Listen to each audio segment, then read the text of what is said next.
Part 6, Section 2. Robin Hood Turns Beggar. After Jolly Rollin had left Little John at the fork of the roads, he walked merrily onward in the mellow sunshine that shone about him. Ever and on he went a-skipping and leapt, or sing a snatch of song, for pure joyousness of the day. For, because of the sweetness of the springtide, his heart was as lusty within him as that of a colt newly turned out to grass.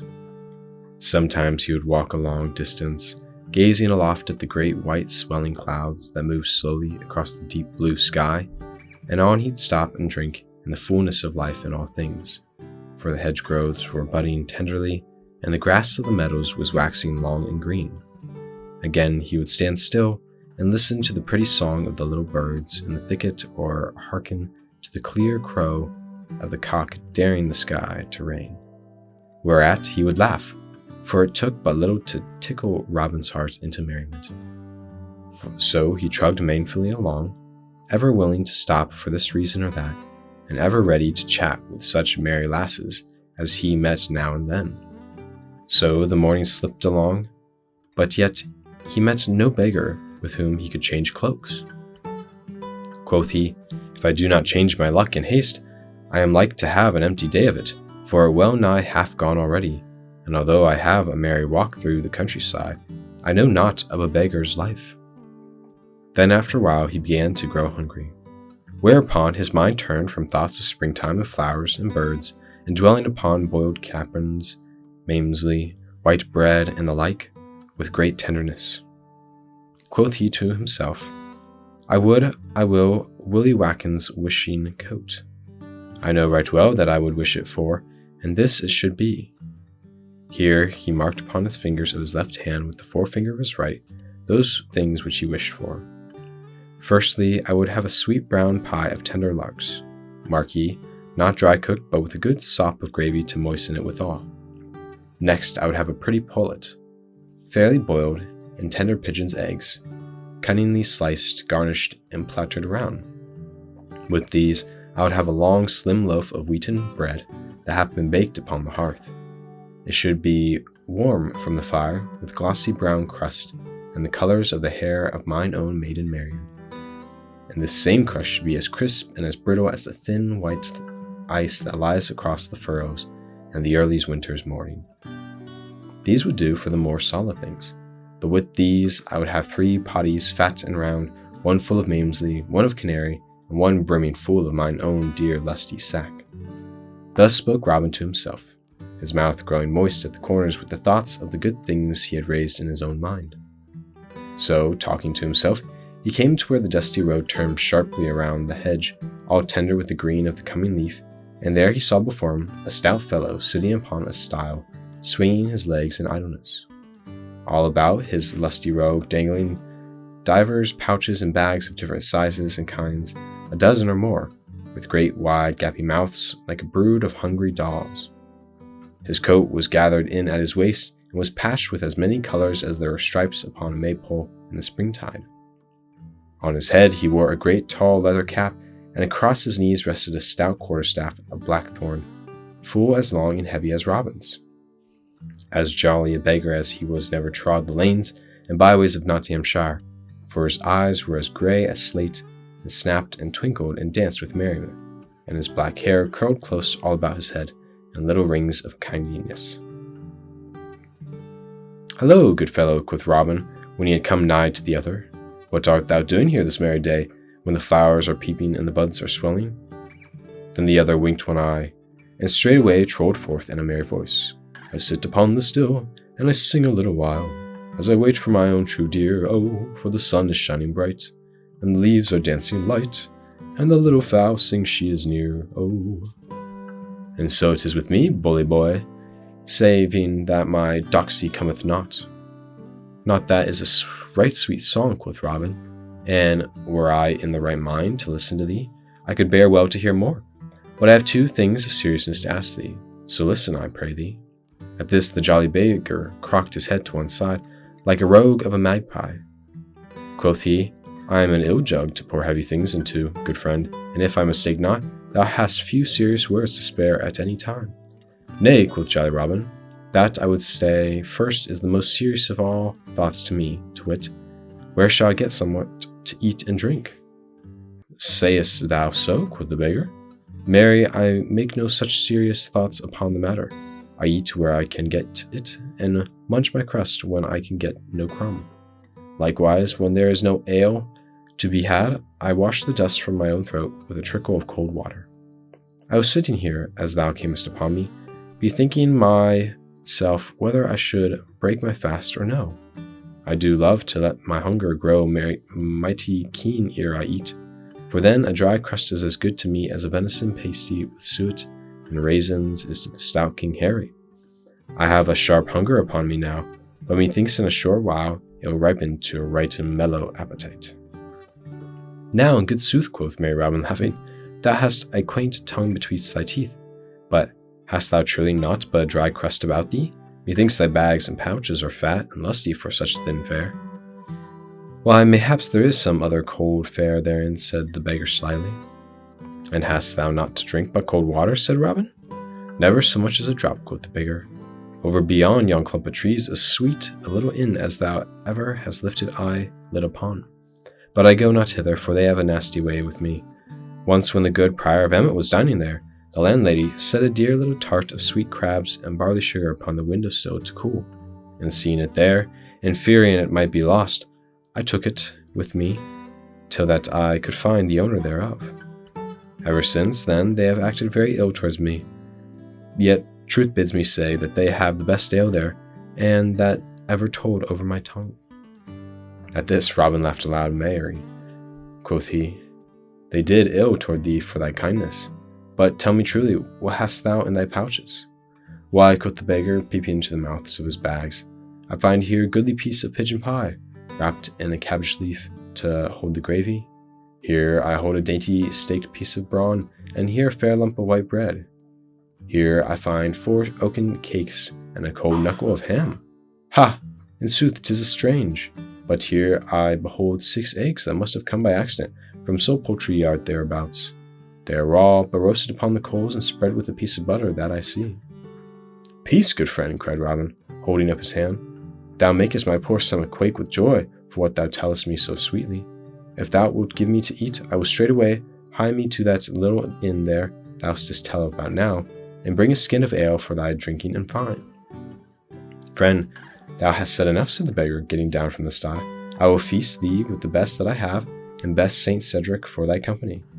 But, sweet Chuck, I pray thee, bring 3 quarts of ale at least, 1 for thy drinking, and 2 for mine, for my thirst is such that methinks I can drink ale as the sands of the river Dee drink salt water. So Robin straightway left the beggar, who, upon his part, went to a pudding lime brush back of the hedge, there spread his feast upon the grass, and roasted his eggs upon a little faggot fire with the deftness gained by long labor in that line. After a while, back came Robin bearing a goodly skin of ale upon his shoulder, which he laid upon the grass. Then, looking up the feast spread upon the ground, and a fair sight it was to look upon, he slowly rubbed his hand over his stomach, for to his hungry eyes it seemed the fairest sight that he had beheld in all his life. Friend, said the beggar, let me feel the weight of that skin. Yea, truly, quoth Robin. Help thyself, sweet Chuck, and meantime let me see whether thy pigeon pie is fresh or no. So the one seized upon the ale, and the other upon the pigeon pie, and nothing was heard for a while but the munching of food and the gurgle of ale as it left the skin. At last, after a long time had passed, Robin pushed the food from him, and heaved a great sigh of deep content, for he felt as though he had been made all over anew. And now, good friend, quoth he, leaning upon one elbow, I would have at thee about the other matter of seriousness of which I spoke not long since. How, said the beggar reproachfully, thou wilt surely not talk of things appertaining to serious affairs upon such ale as this? Nay, quoth Robin, laughing, I will not check thy thirst, sweet friend. Drink while I talk to thee. Thus it is. I would have thee know that I have taken a liking to thy craft, and would fain have a taste of beggar's life mine own self. Said the beggar, I marvel not that thou hast taken a liking to my manner of life, good fellow, but to like and to do are 2 matters of different sorts. I tell thee, friend, one must serve a long apprenticeship ere one can learn to be ever so much as a clapper dungeon, such less a crank or an Abraham man. I tell thee, lad, thou art too old to enter upon that which I may take thee years to catch the hang of. Mayhaps that may be so, quoth Robin, for I bring to mind that Gather Swankfold saith, Jack Shoemaker maketh ill bread. Tom Baker maketh ill soon. Nevertheless, I have a mind to taste a beggar's life, and need but the clothing to do as good as any. I tell thee, fellow, said the beggar, if thou wert clad as sweetly as good Saint Winton, the patron of our craft, thou wouldst never make a beggar. Marry, the first jolly traveller that thou wouldst meet would beat thee to a pudding for thrusting thy nose into a craft that belongeth not to thee. Nevertheless, quoth Robin, I would have a try at it, and methinks I shall change clothes with thee, for thy garb seems to be pretty, not to say gay. So not only will I change clothes, but I will give thee 2 golden angels to boot. I have brought my stout staff with me, thinking that I might have to rap some one of the brethren of thy clothing over the head, by way of argument in this matter, but I love thee so much for the feast that thou hast given me, that I would not lift my little finger against thee, so thou needest not have a crumb of fear. To this the beggar listened, with his knuckles resting up against his hips. And then, Robin had ended, he cocked his head on one side, and thrust his tongue into his cheek. Marry, come up, quoth he at last. Lift thy finger against me, sooth.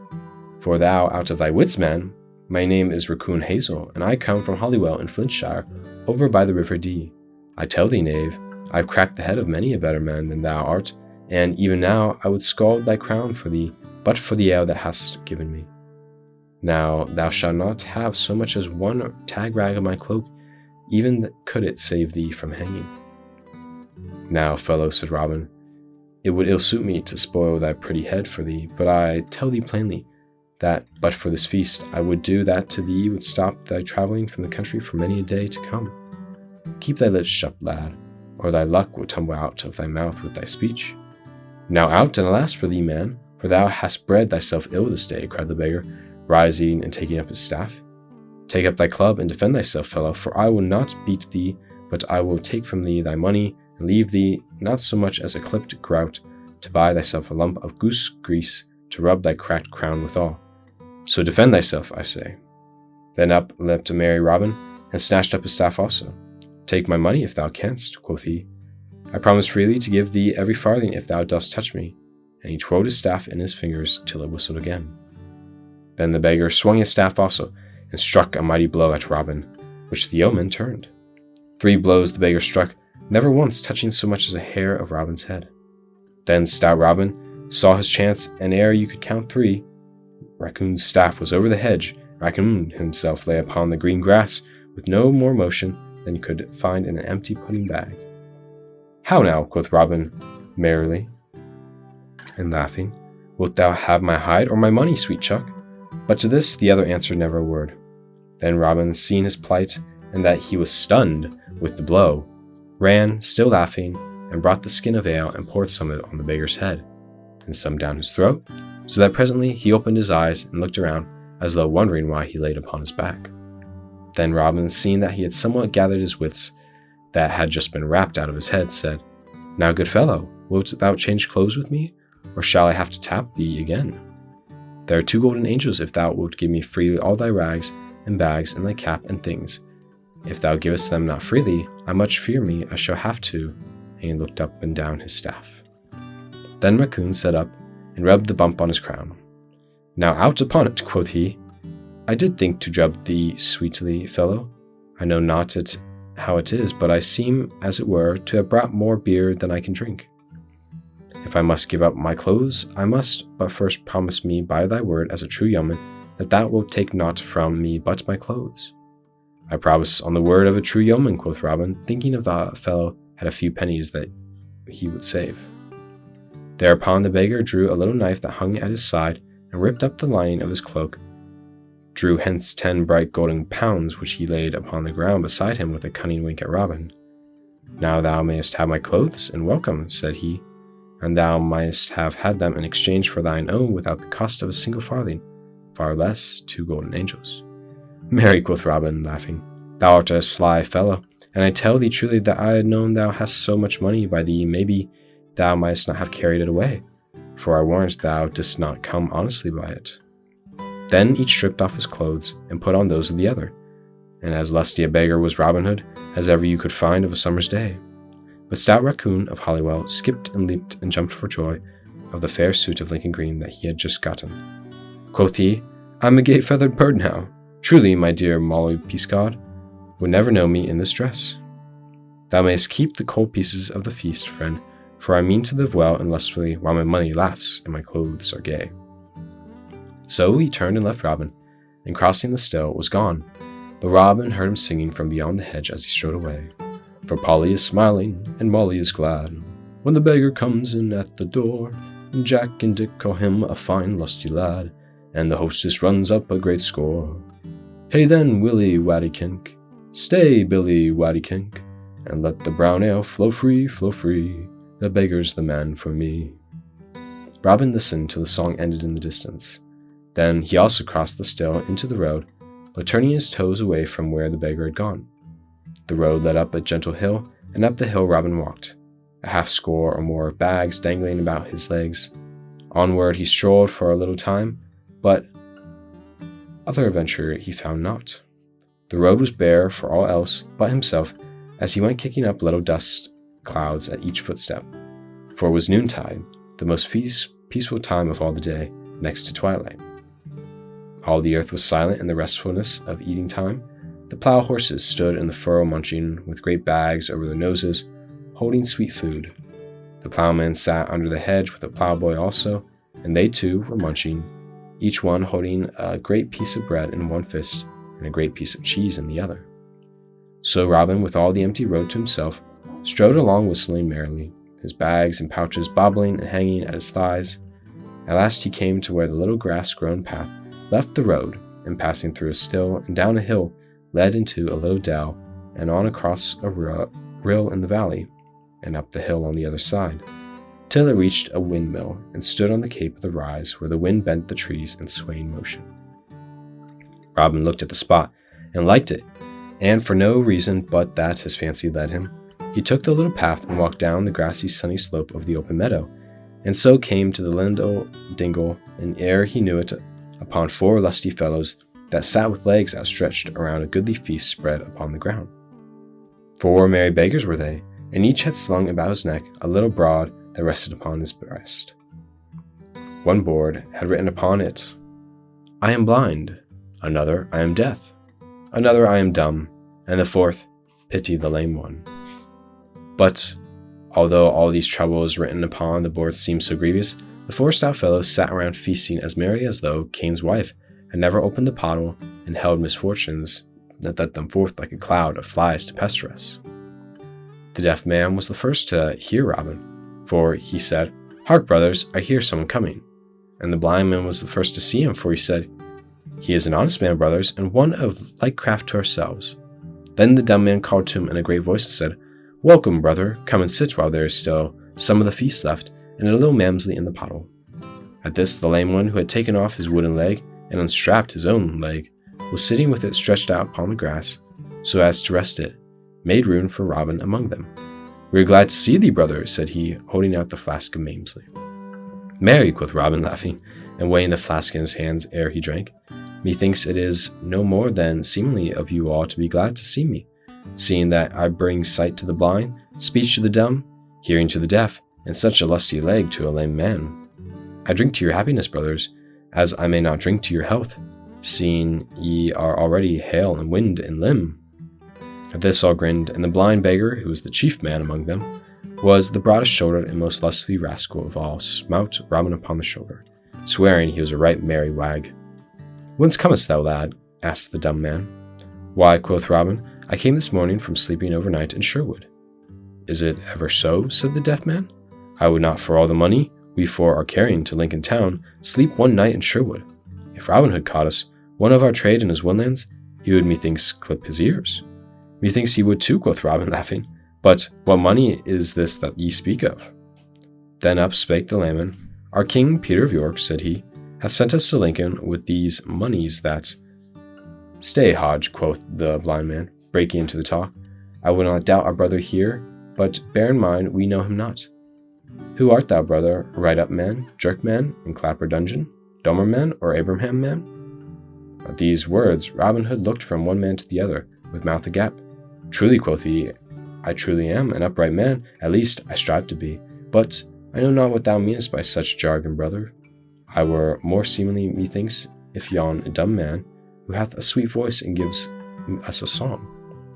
At these words a silence fell on, and after a while the blind man spoke again. Quoth he, Thou dost surely jest when thou sayest that thou dost not understand such words. Answer me this, hast thou ever fibbled a chouse quarrons in the Rome pad for the lower in his pung?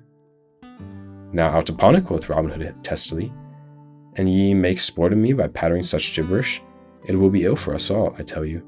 I have the best part of mind to crack the heads of all four of you, and would do so too, but for the sweet Mamesley ye have given me. Brother, pass the pottle lest it grow cold. But all the four beggars leaped to their feet when Robin had done speaking, and the blind man snatched up a heavy knotted cudgel that lay beside him on the grass, as did the others likewise. Then Robin, seeing that things were likely to go ill with him, albeit he knew not what all the coil was about, leaped to his feet also, and catching up his trusty staff, clapped his back against the tree and stood upon his guard against them. How now, cried he, twirling his staff betwixt his fingers, would you four stout fellows set upon one man? Stand back, ye rascals, or I will score your pats like that has never marked any upon them as a potted house door. Are ye mad? I have done you no harm. Thou liest, quoth the man, who pretended to be blind, and who, being the lustiest villain, was the leader of the others. Thou liest, for thou hast come upon us as a vile spy. But thine ears have heard too much for thy body's good, and thou dost not go forth from this place unless thou goest feet foremost. For this day thou shalt die. Come, brothers, all together, down with him. Then, twirling upon his cudgel, he rushed upon Robin as an angry bull rushes upon a red flag. But Robin was ready for any happening. Crick, crack, he struck 2 blows as quick as a wink, and down went the blind man, rolling over and over upon the grass. At this the others bore back and stood at a little distance scowling upon Robin. Come on, ye scum, cried he merrily. Here we cakes and ale for all. Now, who will be next? To this speech the beggars answered never a word, but they looked at Robin as great Blunderedore looked upon stout Jack the slayer of giants, as though they would fain eat him, body and bones. Nevertheless, they did not care to come hither to him with his terrible staff. Then seeing them so hesitate, Robin of a sudden leaped upon them, striking even as he leaped. Down went the dumb one, and away flew his cudgel from his hand as he fell. At this the others ducked to avoid another blow, then taking to their heels, scampered the one away, and the other as though they had the west wind's boots upon their feet. Robin looked after them, laughing, and thought that never had he seen so fleet a runner as the lame man.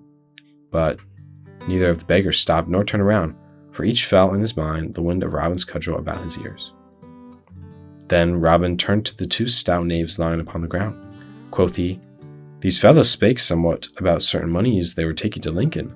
Methinks I may find it upon this stout blind fellow, who hath a keen sight as ever a trained woodsman in Nottinghamshire.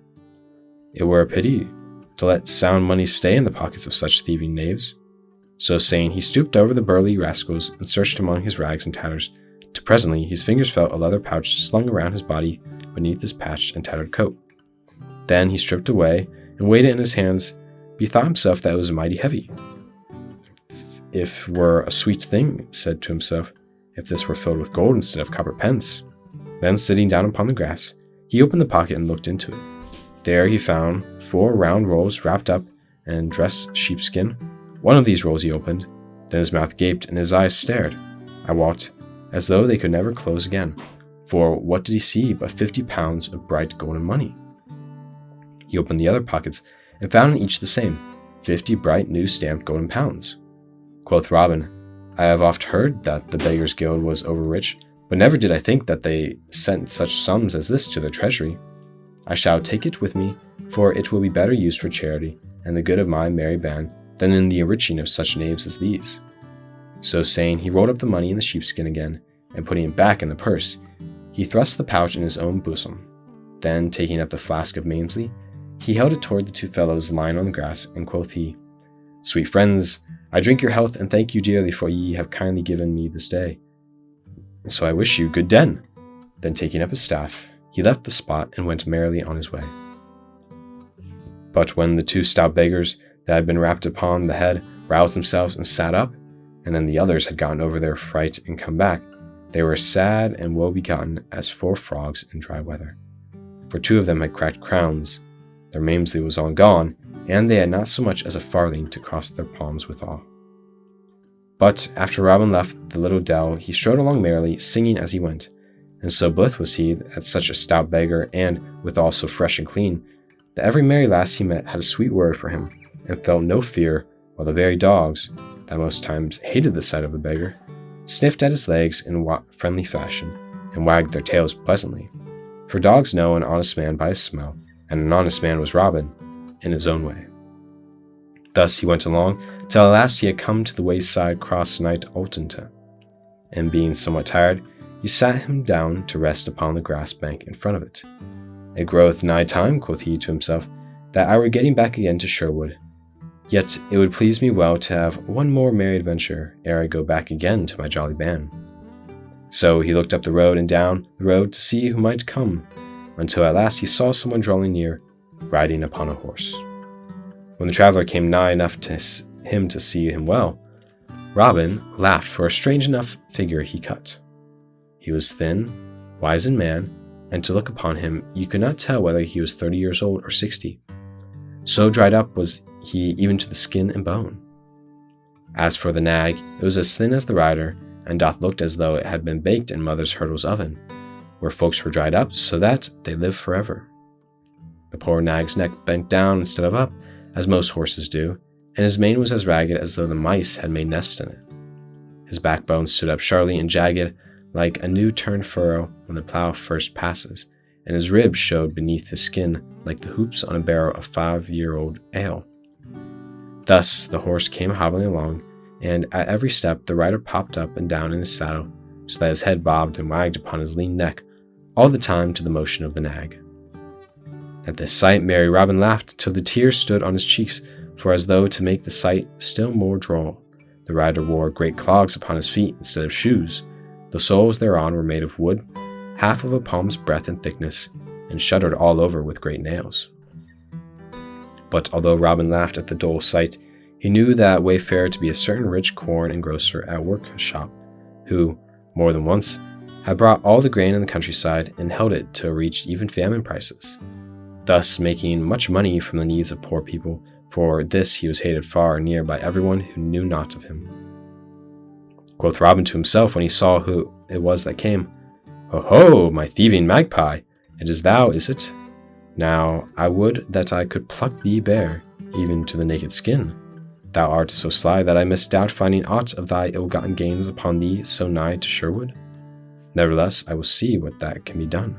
For as Gaffer Swankhold say, if Ned never tries, Ned never does."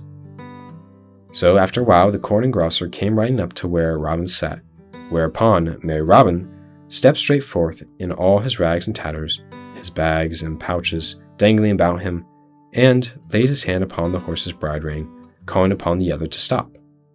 "Who art thou, fellow, that dare to stop me upon my king's highway?" said the lean man in a dry, sour voice. "Pity a poor beggar," quoth Robin. "Give me but a farthing to buy me a piece of bread." "Now out upon thee," snarled the other. "Such sturdy rogues as thou art are better safe in the prisons or dancing upon nothing, with a hempt collar around the neck, than strolling the highways so freely." "Tut," quoth Robin, "how thou talkest! Thou and I are brothers, man. Do we not both take from the poor people that which they can ill spare? Do we not make our livings by doing naught of any good? Do we not both live without touching palm to honest work? Have we, either of us, ever rubbed thumbs over honestly gained farthings? Go to, we are brothers, I say, only thou art rich and I are poor. Wherefore, I pray thee once more, give me a penny." "Dost thou pray to me? So to me? See here," cried the corn engrosser in rage. "Now I will have thee soundly whipped if ever I catch thee in any town where the law can lay hold of thee. As for giving thee a penny, I swear to thee that I have not so much as a single groat in my purse. Were Robin Hood himself to take me, he might search me from crown to heel without finding the smallest piece of money upon me. I trust I am too sly to travel so nigh to Sherwood with money in my pouch, and that thief at large in the woods." Then merry Robin looked up and down as if to see there was no one nigh, and then coming close to the corn engrosser, he stood on tiptoe and spake in his ear, Methinks thou in sooth that I am a beggar, as I seem to be. Look upon me. There is not a grain of dirt upon my hands, or my face, or my body. Didst thou ever see a beggar so? I tell thee, I am honest a man as thou art. Look, friend." Here he took the purse of money from his breast, and showed to the dazzling eyes of the corn grocer the bright golden pieces. "Friend, these rags serve but to hide an honest rich man from the eyes of Robin Hood." "Put up thy money, lad," cried the other quickly. "Art thou a fool to trust to beggar's rags to shield thee from Robin Hood? If he caught thee, he would strip thee to the skin, for he hates a lusty beggar as he doth a fat priest or those of my kind." "Is it indeed so?" quoth Robin. "Had I known this, mayhaps I'd not come hereabouts in this garb. But I must go forward now, as much depends on my journeying. Where goest thou, friend?" "I go to Grantham," said the corn grocer, "but I shall lodge tonight at Newark, if I can get so far upon my way." "Why, I myself am on the way to Newark," quoth merry Robin, "so that, as 2 honest men are better than 1 in roads beset beside such fellows as this Robin Hood, I will jog along with thee, if thou hast no dislike to my company." "Why, as thou art an honest fellow and a rich fellow," said the corn grocer, "I mind not thy company, but in sooth I have no great fondness for beggars." "Then forward," quoth Robin, "for the day wanes, and it will be dark ere ever we reach Newark." So off they went, the lean horse hobbling along as before, and Robin running beside, albeit he was so quaking with laughter within him that he could hardly stand. Yet he dared not laugh aloud, lest the corn grocer should suspect something. So they travelled along till they reached a hill just on the outskirts of Sherwood. Here the lame man checked his lean horse into a walk, for the road was steep, and he wished to save his nag's strength, having far to go ere he reached Newark. Then he turned in his saddle and spake to Robin again, for the first time since they had left the cross. "Here is thy greatest danger, friend," said he, "for here we are nigh to that vile thief Robin Hood, and the place where he dwells. Beyond this we come again to the open honest country, and so are more safe in our journey." "Alas," quoth Robin, "I would that I had a little money by me as thou hast, for this day I fear that Robin Hood will get every grout of my wealth." Then the other looked at Robin and winked cunningly. Quoth he, "I tell thee, friend, that I have nigh as much by me as thou hast, but it is hidden so that never a knave in Sherwood could find it." "Thou dost surely jest," quoth Robin. "How could one hide so much as 200 pounds upon his person? Now, as thou art so honest a fellow, and withal so much younger than I will tell thee that which I have told no man in all the world before, and thus thou mayest learn never again to do such a foolish thing as to trust a beggar's garb to guard thee against Robin Hood. Seest thou these clogs upon my feet?" "Yea," quoth Robin, laughing, "truly they are large enough for any man to see, even were a sight as foggy as that of Peter Patter, who could see when it was time to go to work." "Peace, friend," said the corn grocer, "for this is no matter for jesting.